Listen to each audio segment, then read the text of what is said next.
শস্য ভাণ্ডার বর্ধমান, পূর্ব বর্ধমান। আর এই শস্য ভাণ্ডারের ঠিক এই মরশুমের যে দুটো ফলনের উপর সবচেয়ে বেশি বাংলার মানুষ তথা বাংলার বাইরের মানুষ নির্ভরশীল, সেটা হচ্ছে আলু এবং পেঁয়াজ।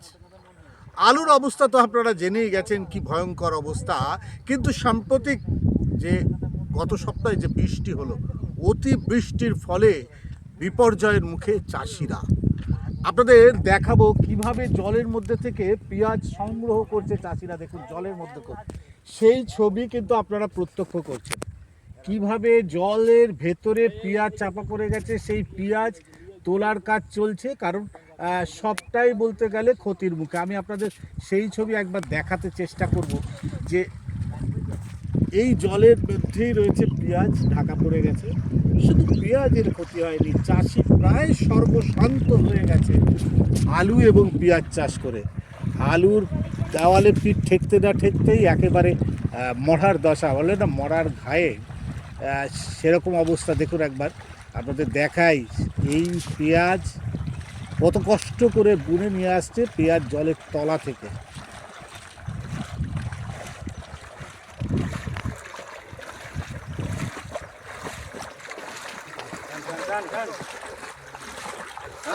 দেখুন পেঁয়াজের অবস্থা একদম।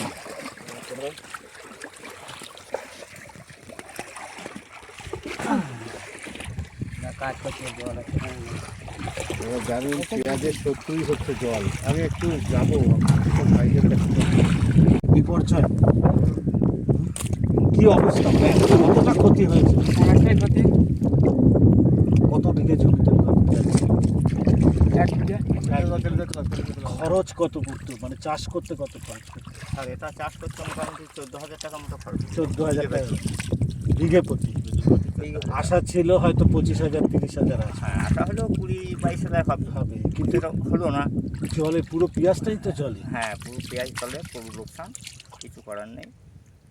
এক তো পেঁয়াজ, তারপরে আশা করেছিলেন কিছুটা শস্য পাওয়া যাবে, মানে পেঁয়াজের চারা যেটা বীজটা পাওয়া যাবে। বীজটা মানে উৎপাদন করেছিলাম, কিন্তু ওটা হয়নি, ওটাও বৃষ্টিতে নষ্ট করে দিয়েছে। তার মানে আগামী দিনে পেঁয়াজ চাষ করাটাই সমস্যা। পেঁয়াজ চাষ করাই যাবে না, যা অবস্থা। বীজ নেই, তাহলে কী করে করবো আমরা চাষ? এখন এই পেঁয়াজ যেগুলো জলের তলায় রয়েছে, এই পেঁয়াজগুলো কি করবে? কী করবো এখন ভাবছি, দেখা যাক কী হয়। এখন পেছন দিয়ে যদি পারি তুলবো, না হলে থকিয়ে যাবে।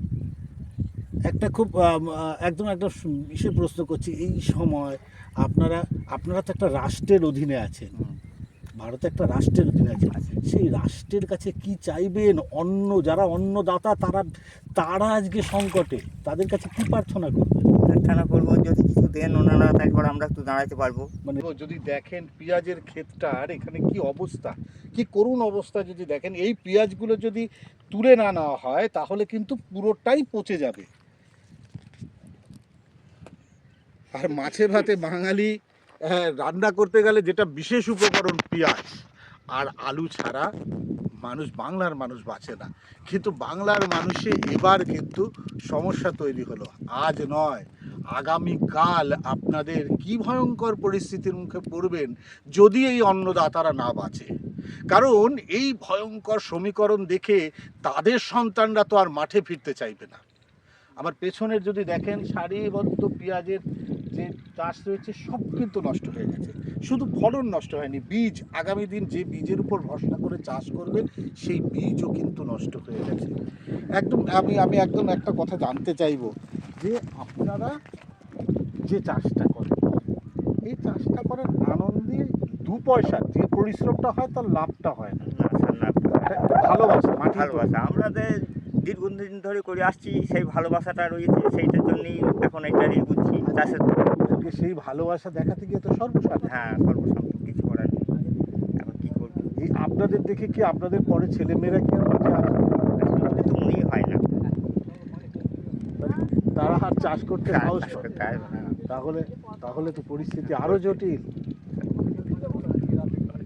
ভাবুন আগামী প্রজন্ম খাবে কি, সংকটে পড়বে যদি এইভাবে চাষিকে সমস্যায় পড়তে হয়। আর পাশে যদি আমি সরকার বলবো না, আমি বলবো রাষ্ট্রকে পাশে দাঁড়াতে, কৃষি ঋণ মুকুব করতে হবে, কৃষির হাতে সাহায্যের হাত বাড়িয়ে দিতে হবে। তাহলে কিন্তু পূর্ব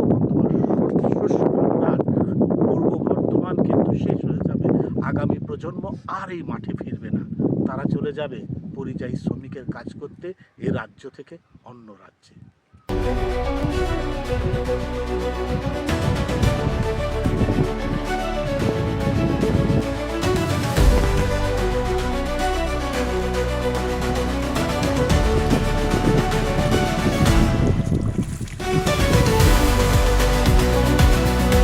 না এই এই যে বীজটা, এটা পেঁয়াজ গাছের বীজ, হ্যাঁ, একদম এই বীজটা কিন্তু পেঁয়াজের থেকে দাম বেশি, কারণ এইটাই আগামী দিনে পেঁয়াজ ফলাতে বীজ হিসাবে কাজ করবে।